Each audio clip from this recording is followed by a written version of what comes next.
Imagina la televisión americana sin MASH. Es difícil, ¿verdad? Eso es porque la serie no solo era popular. Transformó lo que podía ser una comedia de situación. Estrenada en 1972. Durante los últimos años de la Guerra de Vietnam, MASH estaba ambientada en la Guerra de Corea y mezclaba humor y angustia. Dijo que tuve una aventura amorosa infeliz, así que le pregunté si había sido uno de mis médicos.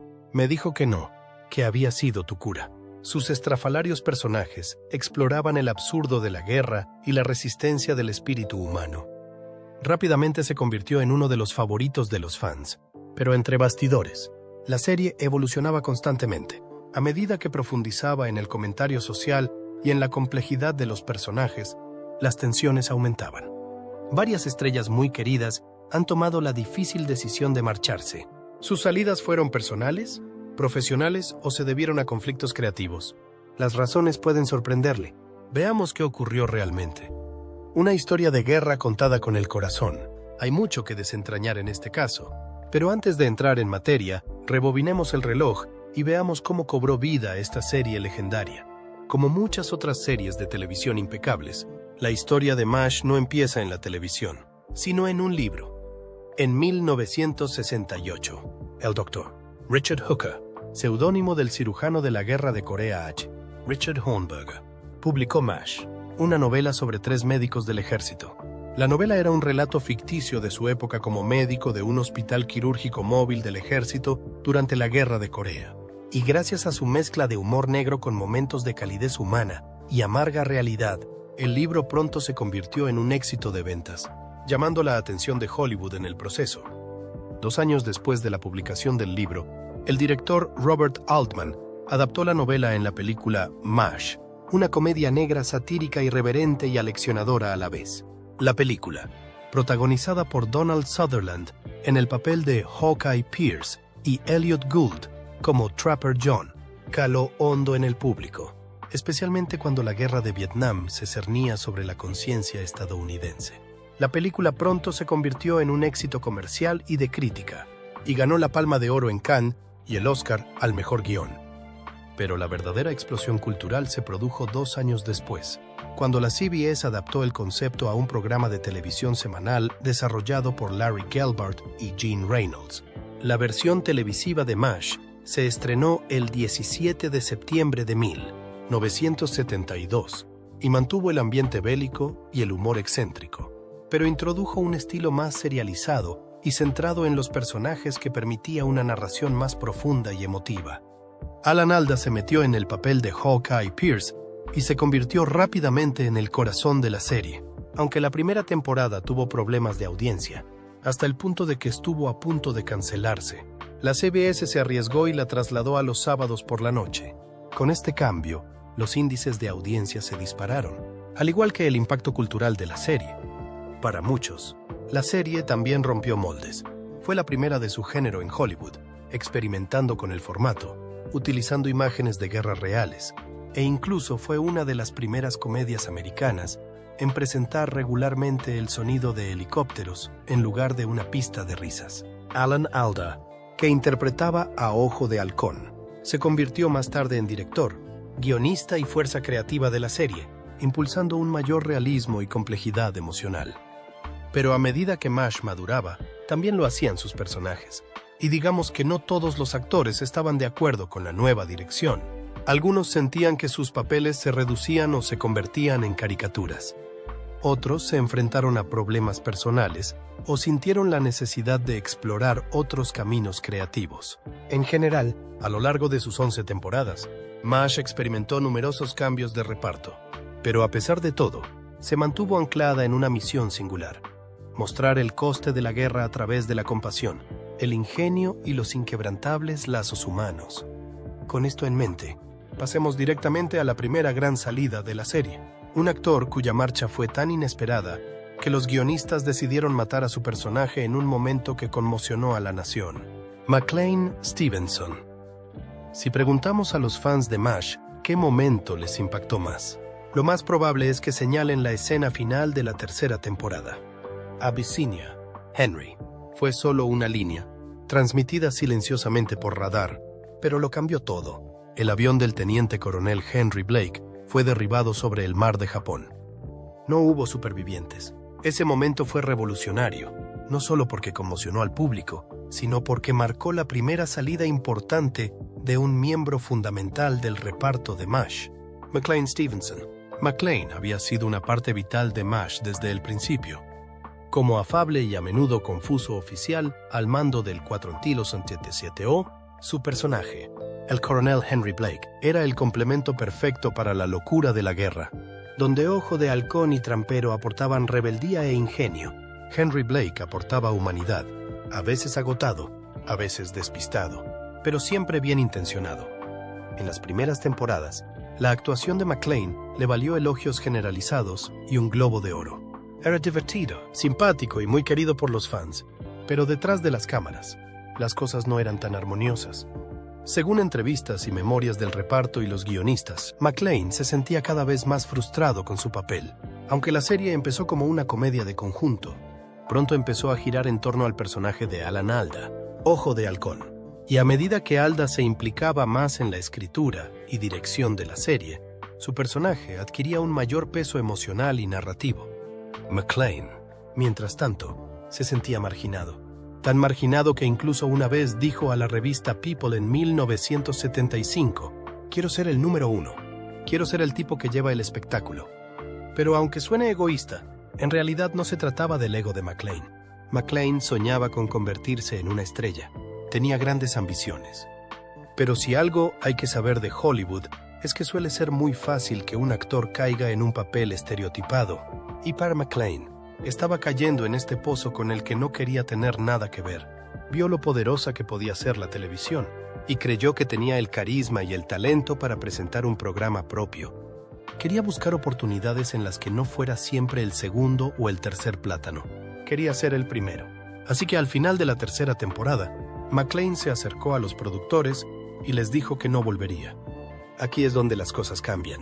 Tradicionalmente, cuando los actores dejaban las comedias, sus personajes eran despedidos suavemente, transferidos, reasignados e incluso enviados a casarse. Pero MASH no era una comedia tradicional. Sus creadores, Larry y Gene, vieron la oportunidad de hacer algo audaz. Querían recordar a los espectadores que MASH era, en el fondo, una historia de guerra, que en la guerra no todo el mundo llega a casa. Y esta era la oportunidad perfecta. Lo que sucedió a esto fue el legendario episodio Abyssinia Henry. En el episodio, Henry Blake recibe sus órdenes de baja y se prepara para volver a casa. Hay celebración, lágrimas, abrazos, una alegre despedida. Durante 25 minutos. Parece un final feliz, pero entonces llega la escena final, como una tormenta furiosa. Radar entra en el quirófano, sombrero en mano, rostro serio. Los médicos están a mitad de la operación cuando da la noticia de que el avión del teniente coronel Henry Blake fue derribado sobre el mar de Japón. No hubo sobrevivientes.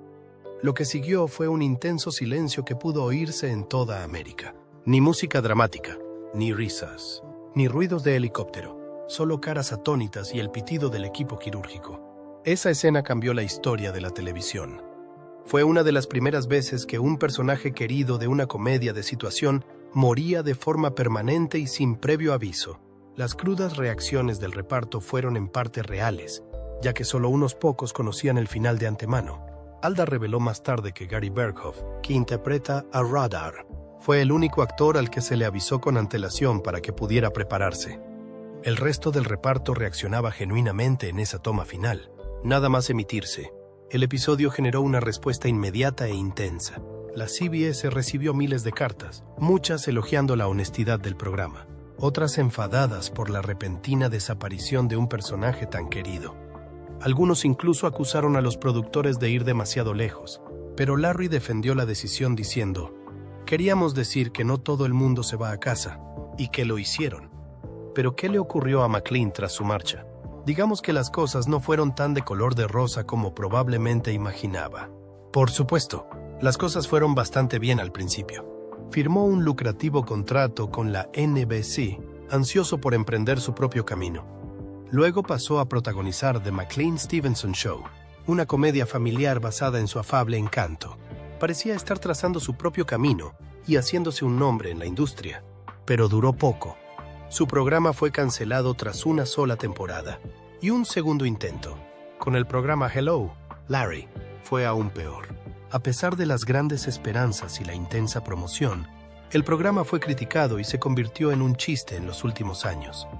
En retrospectiva, McLean se arrepentiría de haber dejado MASH. En una entrevista de 1983 con Los Angeles Times, admitió: "Me saqué a mí mismo del juego. No era solo que sus nuevos programas fracasaran. Fue más bien la constatación de que MASH era una experiencia única en la vida. El reparto, la escritura, el impacto, fue un rayo en una botella". Algunos de sus compañeros de reparto, como Alda y Loretta Swit, expresaron su tristeza por su marcha, pero también comprendieron su deseo de diversificarse. Otros se preguntaban en voz baja si se había apresurado demasiado a abandonar algo especial. A pesar de su arrepentimiento, McLean siguió trabajando en televisión e hizo apariciones ocasionales como invitado en otros programas. Pero nunca logró el mismo éxito ni la misma conexión emocional con el público que cuando interpretó a Henry Blake. Cuando falleció en el 96, a la edad de 68 años, los fans y los compañeros de profesión se volcaron en su homenaje. Alda lo recordó como un actor maravilloso y un buen hombre, y Gary lo definió como un espíritu desenfadado que alegraba a todos los que le rodeaban. Di lo que quieras de McLean, pero en cierto modo, su marcha dio alma a la serie. Y ahí está la ironía. Aunque se marchó para encontrar su gran oportunidad, el papel que abandonó se convirtió en el más duradero de su carrera. Pero si pensabas que la salida de McLean fue angustiosa, la salida de Wayne Rogers de MASH fue algo totalmente distinto.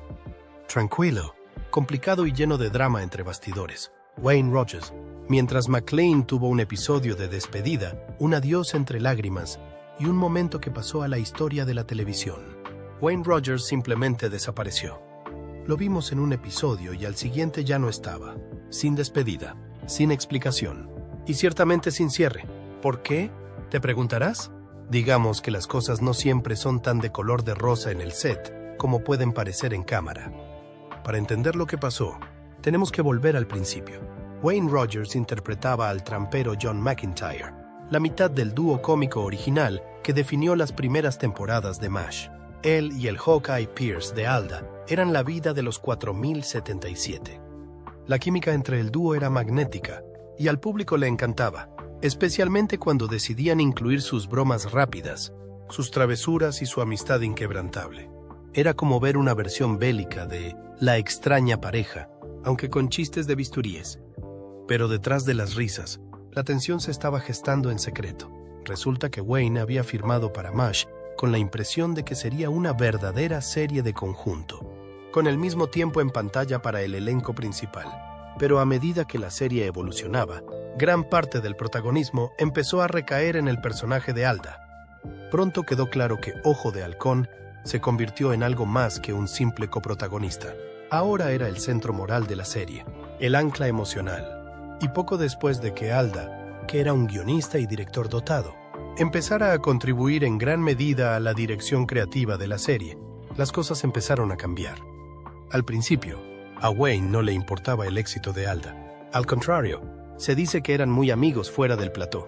Pero, naturalmente, pronto comenzó a sentirse marginado. El personaje de Alda parecía ser el único que conseguía algún tipo de madurez. Los demás parecían estancados en sus capullos originales. En fin, así de fácil. Trapper John había pasado de ser un protagonista a un personaje secundario. Y como Wayne explicó más tarde en entrevistas, no se trataba de ego, sino de la integridad de contar historias. Una vez dijo, Trapper no tenía mucho que hacer, y luego se convirtió en el tipo que asentía a todo lo que decía Alan. Pero a diferencia de McLean, que hizo una salida pública y fue despedido, Wayne eligió un camino diferente. Sin hacer ruido, decidió no renovar su contrato después de la tercera temporada. Los productores ni siquiera supieron que se había ido oficialmente hasta poco antes de que comenzara el rodaje de la cuarta temporada. Y aquí es donde las cosas se ponen aún más inusuales. El contrato de Wayne con el show nunca fue firmado formalmente, lo que significa que todo el tiempo había estado trabajando en un acuerdo de apretón de manos. Por eso, cuando los productores le amenazaron con demandarle por incumplimiento de contrato, no tenían ninguna base legal, ya que él no había roto nada. Simplemente se había marchado de una serie en la que creía que su personaje ya no tenía espacio para crecer. Su salida fue abrupta y dejó a los escritores en apuros. Como resultado, tuvieron que rehacer el inicio de la cuarta temporada, explicando en el primer episodio que Trapper John había sido dado de baja mientras Ojo de Halcón estaba de permiso. La reacción del público fue brutal. Primero, Henry. ¿Y ahora Trapper? ¿Era esto real? Para empeorar las cosas, no hubo escena de despedida para él. No hubo fiesta en el hospital y, lo que es más importante, no hubo una despedida sincera. Mientras los productores se apresuraban a controlar los daños, en lugar de Wayne entró Mike Farrell como B.J. Honeycutt, un personaje más centrado, emocionalmente complejo y quizá menos rebelde que Trapper. Con este cambio, la dinámica de la serie cambió inmediatamente. Atrás quedaba el toque de comedia de colegas, para dar paso a una versión más suave e introspectiva del programa. Pero aquí está la ironía. MASH se hizo más profunda, y posiblemente mejor, en ausencia de Trapper. Aunque muchos siguen argumentando que prefieren las primeras temporadas, en nuestro caso diríamos lo contrario. Wayne, por su parte, no desapareció de los focos. Después de MASH, apareció en programas de televisión y películas, pero finalmente tomó un camino totalmente diferente, convirtiéndose en un exitoso inversor y comentarista financiero. Wayne era listo, muy listo. Había estudiado historia en Princeton y más tarde hizo carrera en Wall Street. De hecho, en la década de 1990, era un panelista habitual en el programa Cashing In de Fox News, donde debatía sobre economía y política. Ganó millones, no actuando, sino invirtiendo con inteligencia. Sin embargo, nunca se alejó completamente de Hollywood. Hizo algunas películas para televisión, aceptó un par de papeles recurrentes e incluso bromeó sobre su época en MASH, en entrevistas posteriores. A pesar de la brusquedad de su marcha, no parece que haya habido mala sangre duradera entre él y el reparto. De hecho, Alda dijo una vez: Wayne es una de las personas más inteligentes con las que he trabajado. Le eché mucho de menos cuando se fue. Esa amistad permaneció intacta. Y cuando Wayne falleció en 2015, a los 82 años, Alda tuiteó: era inteligente, divertido, curioso y dedicado. Hicimos un pacto para hacérnoslo pasar mal el resto de nuestras vidas, y siento que no vayamos a tener la oportunidad. Aunque Wayne dejó MASH en la cima de su popularidad, sin fanfarrias ni aplausos, sigue siendo recordado con afecto por los fans que adoraban la sonrisa juguetona y el encanto despreocupado de Trapper. Ya hemos hablado de cómo todos estos actores se marcharon para seguir otros caminos. Pero, ¿qué hay de los que se fueron porque la serie era un reto emocional? Gary Berghoff. Es irónico, teniendo en cuenta que era el corazón del equipo. Pero Gary Berghoff no dejó MASH con fanfarrias ni celebraciones. Se fue en silencio, dolorosamente, y por razones mucho más profundas de lo que la mayoría de la gente cree. Para los fans, Gary era Radar O'Reilly, el oficinista de ojos grandes con una intuición asombrosa, un osito de peluche bajo un brazo y la guerra bajo el otro. Radar podía oír los helicópteros antes que nadie. Tenía una inocencia dulce, casi infantil, que suavizaba la dureza del campo de batalla. Y mientras Hawkeye y Trapper rompían las reglas y Henry Blake lidiaba a tientas, Radar era el pegamento, el alma y, algunos dirían incluso, el latido emocional del 477O. Pero detrás de esa voz suave y esa sonrisa nerviosa, había un actor que se deshacía lentamente bajo el peso de todo aquello. Gary fue el único actor que retomó su papel en la película original de 1970, y al hacerlo, aportó a Radar una vulnerabilidad que no existía en la película. La versión cinematográfica de Radar era más traviesa, incluso un poco sórdida, pero en televisión, Gary convirtió a Radar en algo inolvidable, un símbolo de la inocencia perdida en tiempos de guerra. De hecho, su actuación fue tan icónica que a menudo se le consideraba insustituible. Sin embargo, en la séptima temporada, las grietas comenzaron a aparecer. Gary estaba luchando, personal y profesionalmente.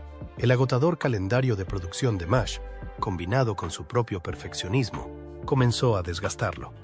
Tuvo largas batallas contra la ansiedad y la depresión, algo que rara vez aparecía en los titulares de la época, pero que afectaba profundamente a su capacidad para hacer frente a las exigencias del rodaje.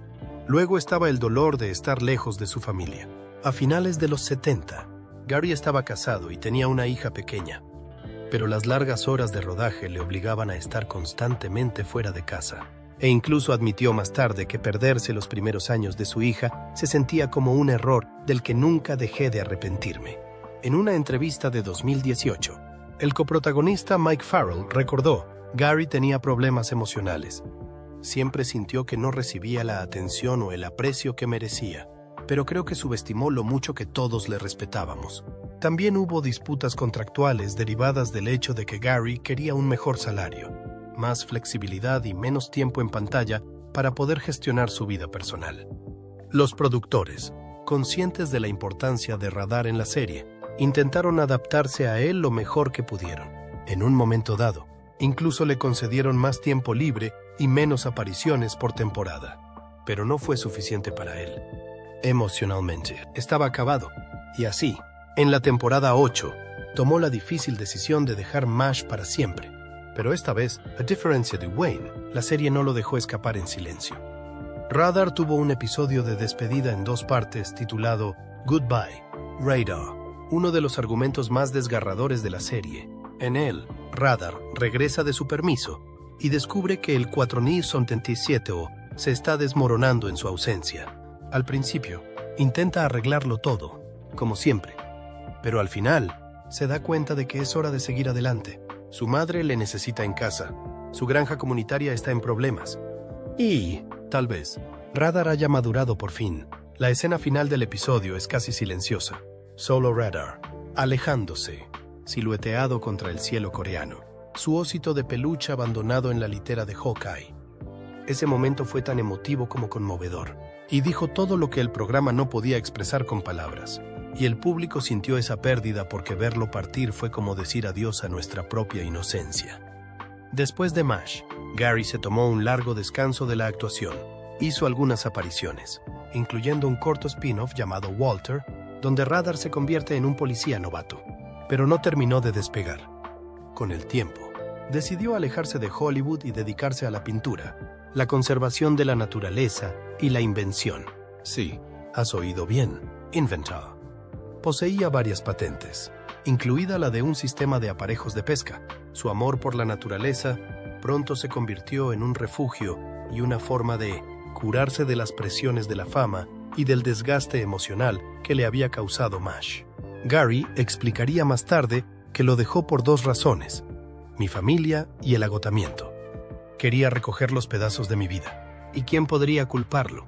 Hoy en día, Gary vive una vida tranquila. No hace muchas entrevistas. No persigue los focos, pero de vez en cuando, los fans le ven en una convención o leen una cita rara, y recuerdan al chico de corazón blando y grandes orejas que oía los helicópteros antes que nadie. Pasemos ahora al hombre que interpretó a uno de los villanos más hilarantes de la televisión, Larry Linville. Es difícil imaginar los primeros tiempos de MASH sin Frank Burns, el personaje rígido, mezquino e irremediablemente engreído, interpretado a la perfección por Larry Linville. El mayor Burns era el personaje que el público adoraba odiar.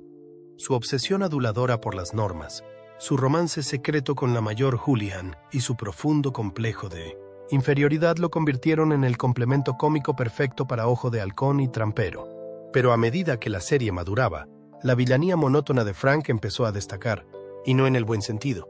Mientras otros personajes profundizaban, Frank permanecía atrapado en un bucle. Sus inseguridades nunca evolucionaron y sus prejuicios nunca fueron cuestionados. Y Larry, un actor con mucho más rango del que se le permitía mostrar, empezó a sentir la tensión. Al final de la temporada 5, Larry tomó una decisión audaz. No renovaría su contrato. Según sus palabras, había llevado el personaje lo más lejos posible. No fue despedido y definitivamente no fue presionado. Simplemente se marchó, reconociendo que MASH estaba creciendo más allá de la limitada función de Frank. Y el efecto dominó fue enorme. Sin Frank, la serie fue libre para explorar conflictos morales más complejos. Ya no era necesario un villano de dibujos animados. La comedia podía provenir de la ironía y la humanidad, en lugar de la payasada y la crueldad. En muchos sentidos, nos gusta pensar que la salida de Larry marcó una encrucijada creativa para MASH, una que la elevaría de buena a legendaria. Pero eso no significa que los fans no sintieran la pérdida. Durante 5 temporadas, Frank fue el remate y la presión. Su marcha obligó a la serie a replantearse su ritmo, y aunque su salida no se lamentó en la trama de la serie, sí se escribió que había recibido un ascenso. Se sintió profundamente en el ADN de la serie. Larry siguió haciendo papeles de invitado en televisión y cine, pero nunca volvió a encontrar un papel tan visible o inolvidable como el del comandante Frank Burns. No solo el personaje de Larry fue eliminado de la serie, sino que otro personaje, que más tarde también abandonaría la serie, fue escrito para ocupar su lugar, David Ogden Stiers. Si Frank Burns era el villano de los dibujos animados, Charles Emerson Winchester III era la quemadura lenta, traído para sustituir a Frank en la 6ª temporada. Winchester no podía ser más diferente. Culto, brillante, arrogante y profundamente reservado, era más que un simple antagonista. Era un desafío para Ojo de Halcón, para BJ, para el tono mismo de la serie. Y David Ogden Stiers lo interpretó con exquisita moderación.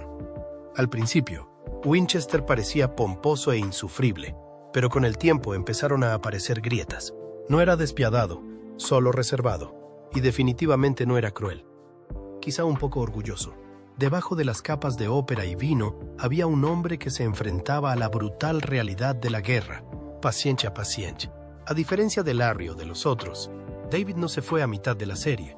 Se quedó hasta el episodio final y no se marchó como protesta, sino como cierre poético.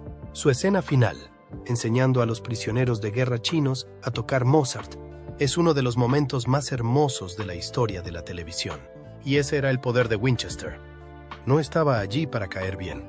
Estaba allí para recordarnos que la guerra nos rompe a todos, incluso a los que se creen demasiado refinados para que les afecte. Cuando se le ofreció la oportunidad de unirse al spin-off Aftermath, David la rechazó, explicando que el arco argumental de su personaje estaba completo. En sus palabras, Winchester había dicho lo que tenía que decir. Tras su exitoso paso por la serie, pasó a poner voz a personajes de Disney y, en 2009, reveló su sexualidad durante una entrevista con el sitio web Gossip Boy, en la que afirmó: «Soy Dave. Estoy muy orgulloso de serlo». Según él, no lo había declarado antes en su carrera porque temía que pudiera perjudicar sus oportunidades en la industria, sobre todo cuando trabajaba como doblador para Disney y seguía apareciendo en televisión y cine. En aquella época, existía la preocupación de que salir del armario pudiera costarles papeles a los actores o encasillarlos. A pesar de ser reservado sobre su vida personal durante la mayor parte de su carrera, fue profundamente respetado en la industria, tanto por su dignidad como por su extraordinario rango. Falleció en 2018, a los 75 años, a causa de un cáncer de vejiga. Aún así, su legado permanece no solo en sus actuaciones, sino también en el valor silencioso que necesitó para vivir su verdad en sus propios términos. Pero no podemos terminar este video sin algunas menciones honoríficas.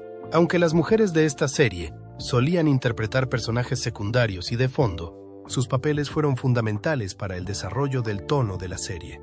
Y una de esas mujeres fue la mayor Margaret Labios Ardientes Houlihan, la mujer de M.A.S.H. En una zona de guerra llena de hombres que gastan bromas para mantener a raya la oscuridad, las mujeres de M.A.S.H. tenían un trabajo más duro: ser vistas. Y ninguna mujer se enfrentó a una escalada más empinada o a una transformación más notable que la mayor Margaret Hot Lips Houlihan, interpretada por Loretta Swit. Cuando M.A.S.H. Margaret fue escrita como el chiste. Su apodo lo decía todo: labios ardientes, una referencia a un gag de la película original. Era estricta según las normas y a menudo objeto de burlas, pero Loretta se negó a dejar que Margaret se quedara en esa caja. Con cada temporada, dotaba al personaje de inteligencia, fuerza y vulnerabilidad. Al final de la serie, Margaret no solo era respetada, sino que estaba plenamente realizada. Era compleja y discretamente revolucionaria. Loretta dijo una vez en una entrevista: quería que fuera una mujer con sustancia. Y así fue. Margaret se convirtió en una oficial condecorada, una experta enfermera jefe y uno de los pocos personajes que cuestionaba abiertamente la crueldad de la guerra, sin dejar de hacer su trabajo con una precisión inquebrantable. Curiosamente, mientras que muchos actores masculinos abandonaron M.A.S.H. Loretta permaneció las 11 temporadas. Fue una de las 4 actrices que aparecieron tanto en el piloto como en el final. Mientras que personajes femeninos recurrentes como la teniente Ginger Bayliss o la enfermera Cutler iban y venían, Margaret se quedó.